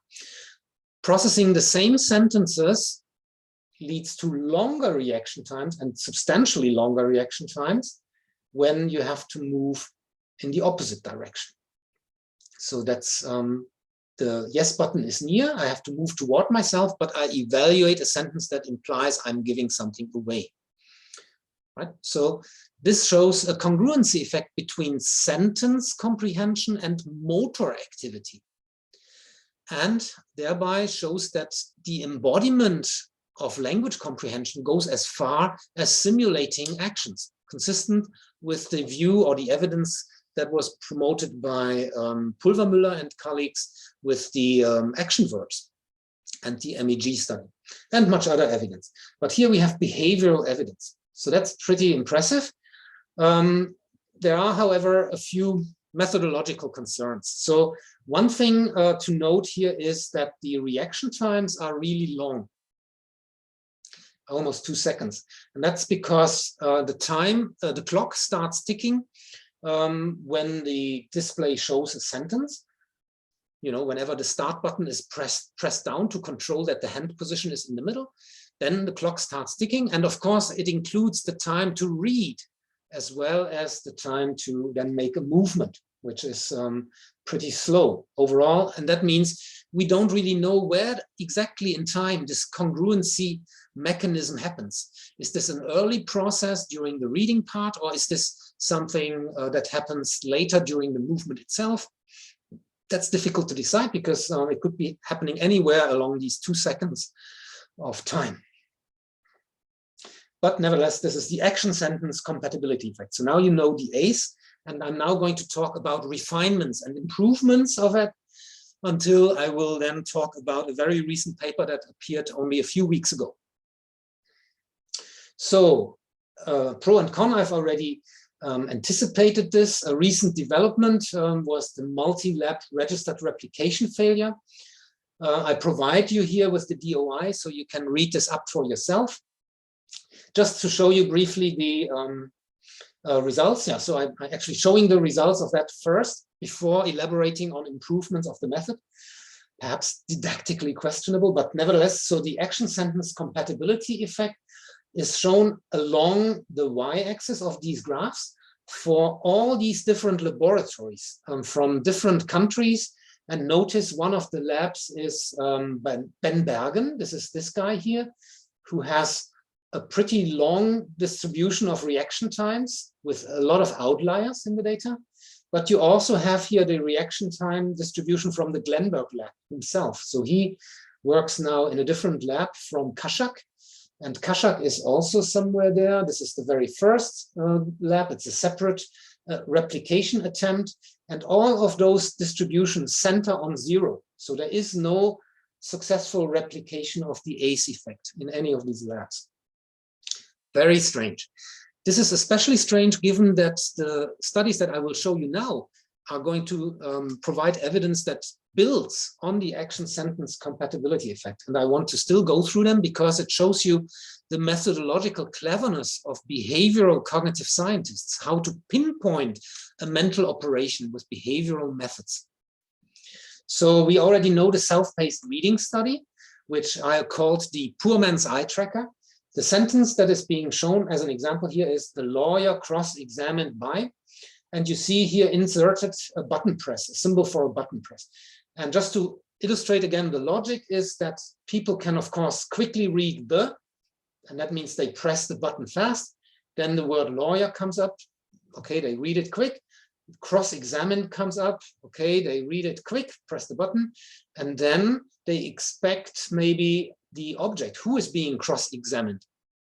Because a lawyer typically cross-examines a witness or a suspect. And so they are pressing the button to expect the next word, by. And here, the next button press would be slow because there is a violation of expectancy. This is an unusual continuation. It turns out that the lawyer is not the agent in this sentence, but is actually being cross-examined by someone else. And that means people have to readjust their mental construal, and this is expressed or measured by a slower reaction time for that button press, by which it is evident that your original construal is inappropriate. Okay, that's the logic of the self-paced reading compared to a situation where the lawyer cross-examined the, and then you can easily proceed because you can expect a suspect as the next word. So how is this being used in the embodiment studies? Taylor and Swan did it.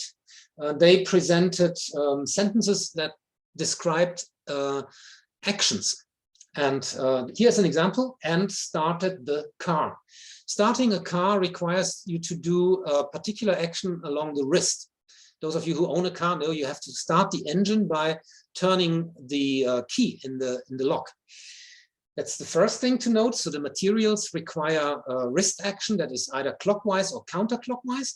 And the second improvement is that instead of having a simple button press to advance the text, Swan and Taylor asked people to rotate a knob a little bit on. It's like changing a dial on a radio or on a volume to turn the dial a bit more to see the next word, okay? So this is why you see here, yeah, it's hard to see, but it's supposed to be a button that can be turned clockwise or counterclockwise. And the direction to advance the text is for a whole block of trials. It's clockwise, and then again changes, and people read another block of trials with the counterclockwise rotation direction. So you have to understand that the self-paced reading requires small adjustments of a dial in order to see each successive word, okay? Let's see if I can make this clearer with my example here. The sentence is, the runner was very thirsty. A fan handed him a bottle of cold water, which he opened quickly or happily in other scenarios. So you can see it's an action of a counterclockwise rotation. Is that true? If you open a bottle, I think it's counterclockwise, yeah? And how does that unfold on the screen? Here.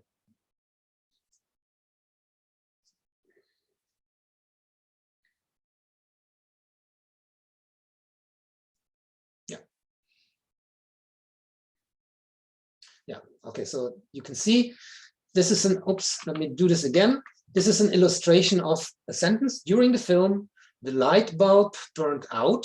He found a new light bulb, which he screwed in. That's the crucial moment here. How long before? And then rapidly. And every time you saw a new word on the screen or a new segment of the sentence on the screen, the dial had to be moved on to continue reading. And the times before the next dial change were measured. Okay, I hope that this method is now clear with these illustrations. There are different conditions, clockwise and counterclockwise, not turning, and then there are clockwise and counterclockwise action verbs embedded in these sentences.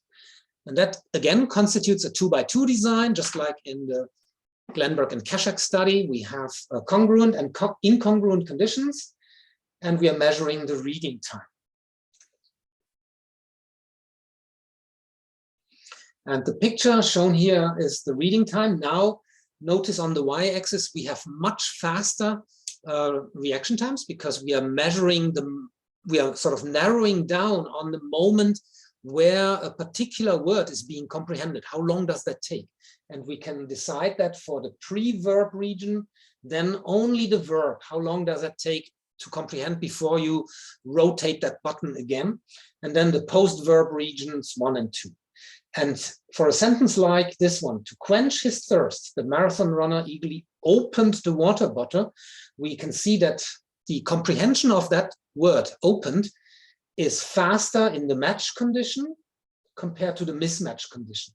So the match condition here shown in red shows selective facilitation for one of those reading times, and it's a few milliseconds, or maybe 20 milliseconds less before a participant continues to rotate that switch. Because there's a congruent relationship for the twisting of the hand with the implied twisting of the hand if you were to perform that action. And that's an advance over Glenberg and Kashak because they are pinpointing the exact moment in time when the congruency effect occurs. Namely, as predicted for action simulations, it's happening for the verb. That's the part of the linguistic structure that communicates the action. Okay, so that's one sort of follow-up and extension of the ACE effect that is now under scrutiny. And another nice illustration of how you can use behavioral methods to pinpoint the moment in time when the congruency happens and why it happens is the combination of motor behavior in a pointing task with lexical processing. So Véronique Boulanger, who is depicted here, conducted 2 experiments. I want to show the first behavioral experiment from 2006 with healthy participants first. And you can see here there are 2 different combinations of a dual task. The first version on the left side asks people to make a pointing movement. So their finger, their index finger, is resting on a start button, and they have to release the start button in order to make a goal-directed pointing movement with the index finger to some target location. So that's the first task that begins, the pointing movement. When the pointing movement begins, the computer knows you have let go of the start button, and that means now we can show you a word. And the instruction is, when a word appears on the screen, only continue and complete the pointing movement if that, sorry, I should have said it's a string of letters, and in half of the cases it's a word, in half of the cases it's a non-word. So only continue if the letter string is a word. And so you have to make a decision about whether it's a word or not. If it's just a letter string that doesn't really mean anything, you stop the pointing movement and you do not touch the target. But if you are confident that this is a word, then you can continue the pointing movement. And we are measuring the speed of the pointing movement because we are attaching to the index finger a little sensor that is measuring its position in the 3-dimensional space every millisecond. So we know the position of the index finger at every moment in time, and that allows us to reconstruct the velocity of that pointing movement. So Véronique Boulanger presented in half of the trials letter strings, and in the other half of the trials, words. And interestingly, these words could also be verbs or nouns. This is coming back to Tessa's earlier question. So it doesn't matter for the task if it's a verb or a noun, you still know it's a word, and therefore you continue pointing. In the other version of the task, which we will see on the right-hand side, it's the same setup. The person is resting with the index finger on the start button, may or may not make a pointing movement. A stimulus appears. Half of the times it's a letter string, half of the times it's a real word. And only if people are able to identify this string of letters as a word, only then are they supposed to make a pointing movement. And again, we are registering the pointing movement, this time for a pointing behavior that occurs after you have already identified the word. Okay, and that's the crucial point. The instruction differs between the two versions of the task. Here on the right-hand side, the lexical processing is complete before you begin the pointing movement. Whereas in the left-hand side on my display, there is a pointing movement underway, and then on top of this, you have to deal with lexical processing. And the lexical processing is for either nouns or verbs. Okay, let's look at what the pointing behavior reveals. So we are actually not looking at lexical decision performance. This is controlled. It's the same in both conditions. But we are looking at the velocity profiles of the pointing movements. And this is shown here along the y-axis. The velocity peaks at a certain moment in time and then goes down again. Even negative velocity, because people may have overshot and then they have to make an adjustment to make sure they hit the target. And if you look at the left-hand side, you see a little inset here. So you can see that the peak of the velocity profile is shown here in a magnified version. Black is for nouns and gray is for verbs. Is that true? Oh no, gray is for nouns and black is for verbs. No. And so you can see here the inhibition, because for the nouns, you have a slightly slower peak velocity. So the pointing movement is less efficient for the verbs. And that means that the ongoing action that has already started is completed less efficient when you are now also dealing with verbs, but not for nouns. And in the other condition, where the lexical process only happens after, where the lexical process is completed and only then you do the pointing movement. Here, the fact that you've just processed a verb helps you to make a more efficient movement. And that's shown in a facilitation for the verbs because there is a higher peak velocity, meaning that you have a faster overall movement speed and you are still hitting the target. So that's the interesting take-home message. Depending on the ordering of the task, first the motor task or first the lexical task, you either get an inhibitory or a facilitatory effect. Okay, so that's coming from healthy participants, showing that the time course between the two events is crucial for understanding the import of the motor system for language comprehension. A further study by Boulanger used participants that have a particular limitation to their motor system. So we can see here a display of a priming task. So you can see a fixation point followed by a prime and then a target, which is again a verb or a noun. And this was being shown to healthy controls, but also to Parkinson's patients. And the idea was to simply classify the target word. The target word is either a word or not. Sorry, the target is string is a word or not, and we are looking at the data from participants with Parkinson's disease and from healthy controls. How is the performance going in this task? Of course, when the prime is identical to the target, you have the fastest performance. This is shown on the right-hand side in all the different participant groups. When the prime is already the same as the target, then people are very fast at classifying the target. When the prime consists of different elements such as consonant strings, people are slower. That's also not very interesting. What is interesting is that there is a difference between the black verb stimuli and the white stimuli that are nouns. Notice that in healthy controls whose motor system is functioning, there is a general faster processing for verbs. And they benefit if they have seen the verb as a prime. Okay.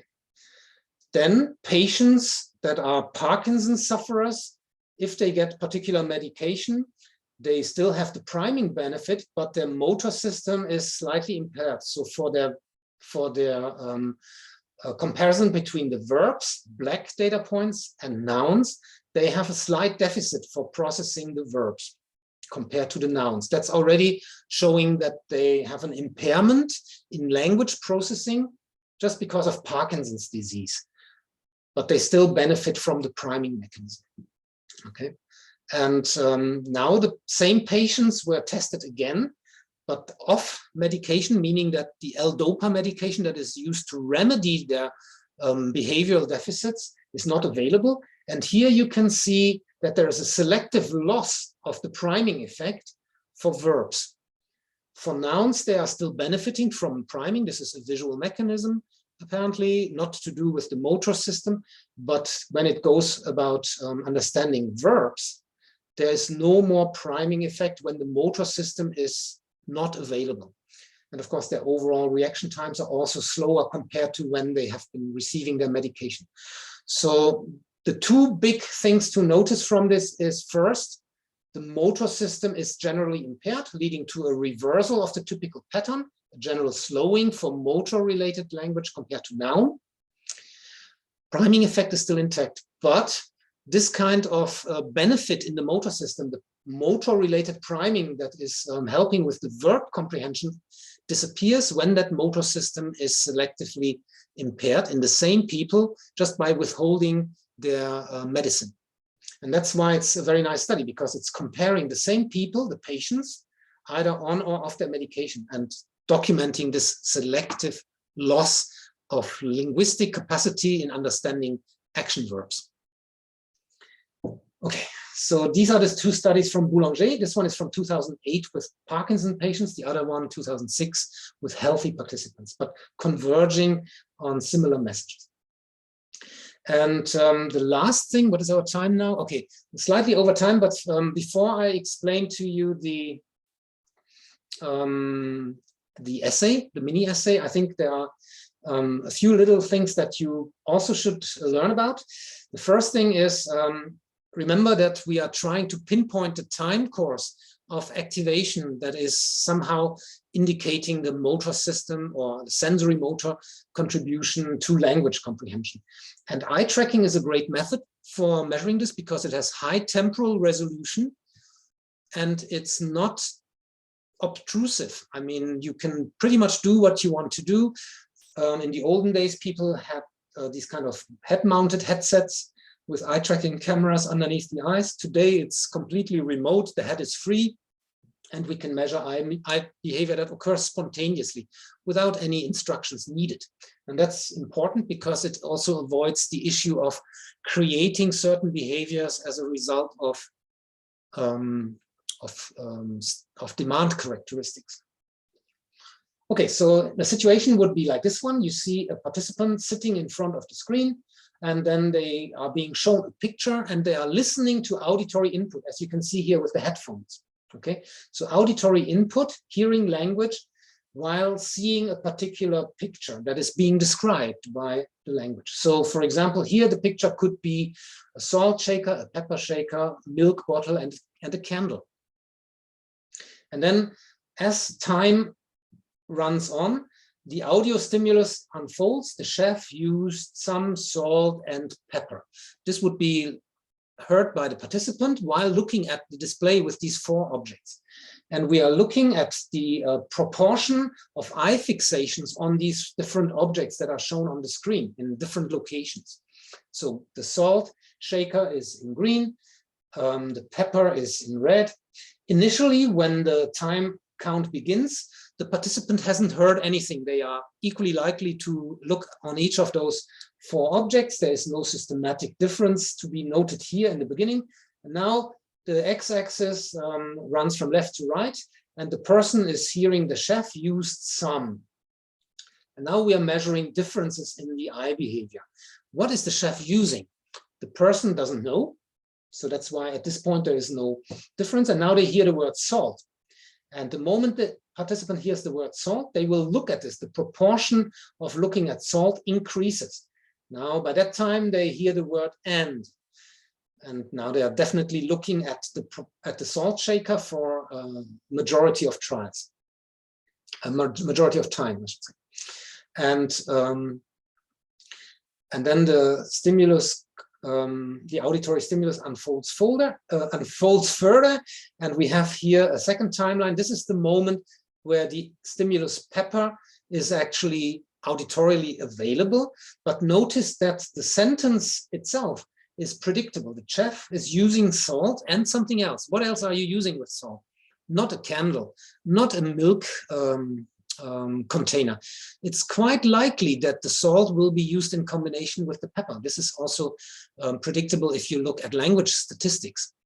And this is being evident in this use of statistical knowledge about language completions is used, and that's evident from the eye fixation behavior, because the probability of looking at the pepper shaker increases even before the auditory stimulus becomes available.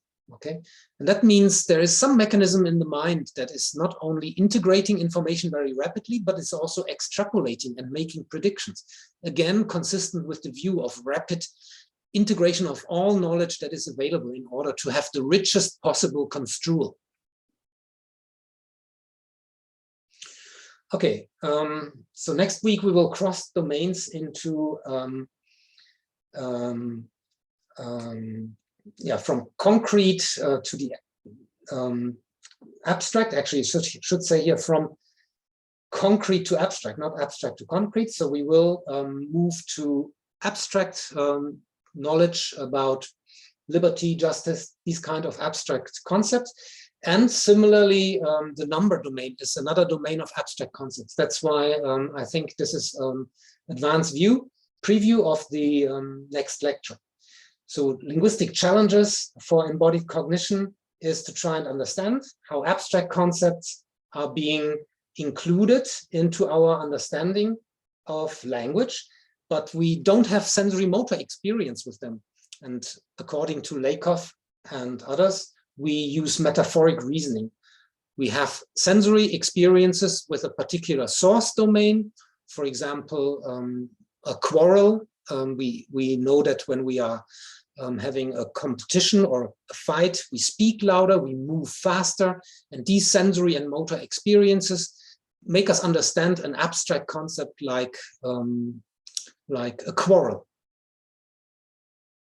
or a war that we have not experienced ourselves. So we are mapping a source domain into a target domain. Anger, I am about to explode. This is a concrete sensory motor description that helps us to understand emotional language.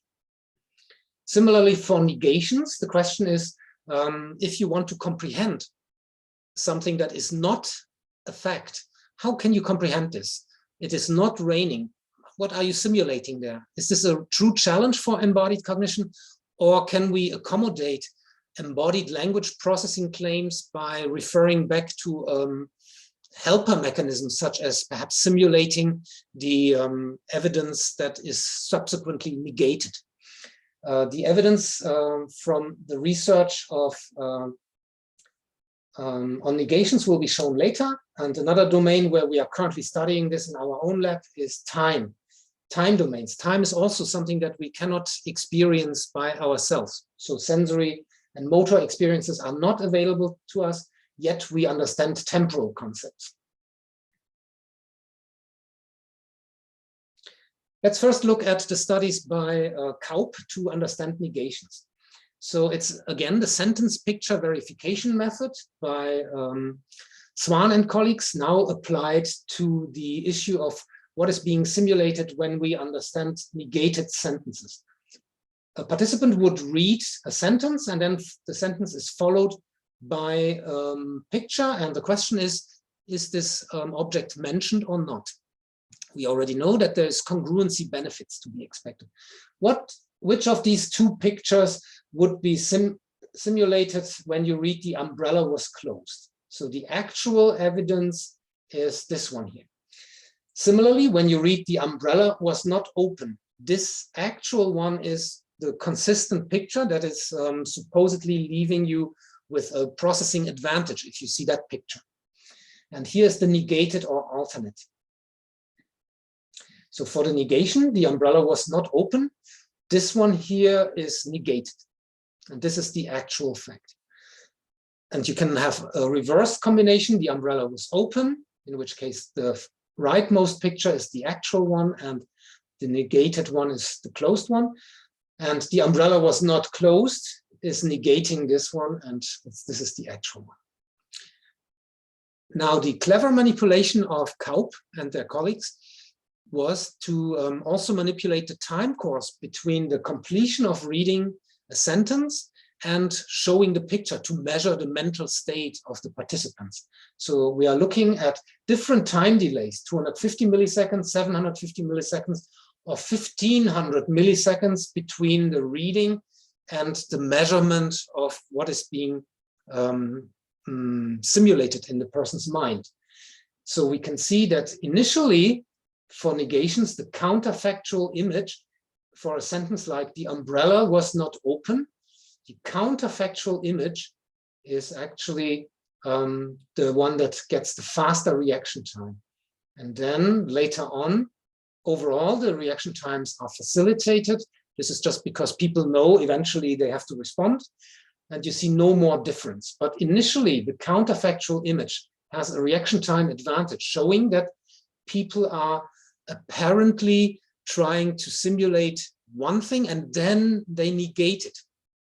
So they begin with the counterfactual and then come up with the state of affairs that is really the case.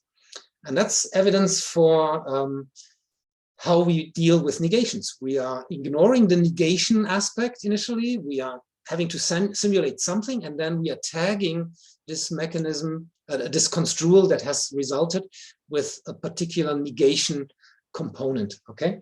So the factual image is initially disadvantaged, and the counterfactual image is indicating a slight advantage early on that disappears once we have done step 2 of the simulation, namely putting a negation into effect. Okay, so abstract concepts. This is also true for time. Speaking of time, 1209. Okay, so this one I better skip because that's not so important for understanding the mini essay. I want to conclude today by introducing the mini essay.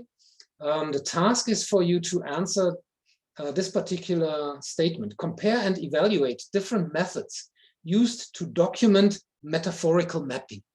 So I've already given to you one example of how abstract concepts can be understood with metaphors, and there are other methods available in the literature. What I would like you to do is compare and evaluate.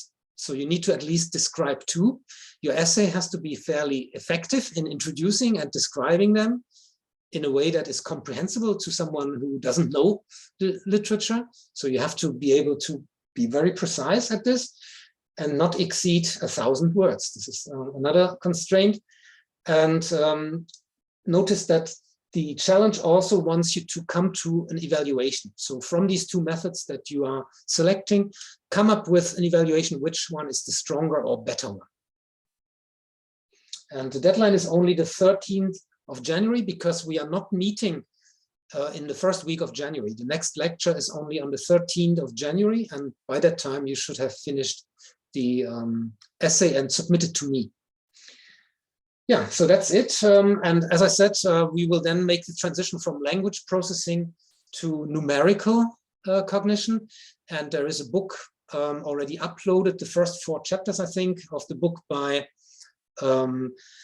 Nunez and Lakoff, the famous linguist who has said a lot about metaphoric reasoning. Perhaps you get some inspirations there as well. This is a good preparation reading. The first 4 chapters are enough. They are also freely available on the internet. So having said this, those of you who are not attending the reading seminar can already start their holidays now. The others I see next week. But for all of you, I can already wish at this point happy holidays and a wonderful new year. And with this, I stop my recording. Okay. Sorry that it went slightly over. Is there any last questions before I stop our session for today? It doesn't look like this. In that case, I will just say goodbye and hope to see many of you in the reading seminar next week. Bye-bye. Yeah. Bye.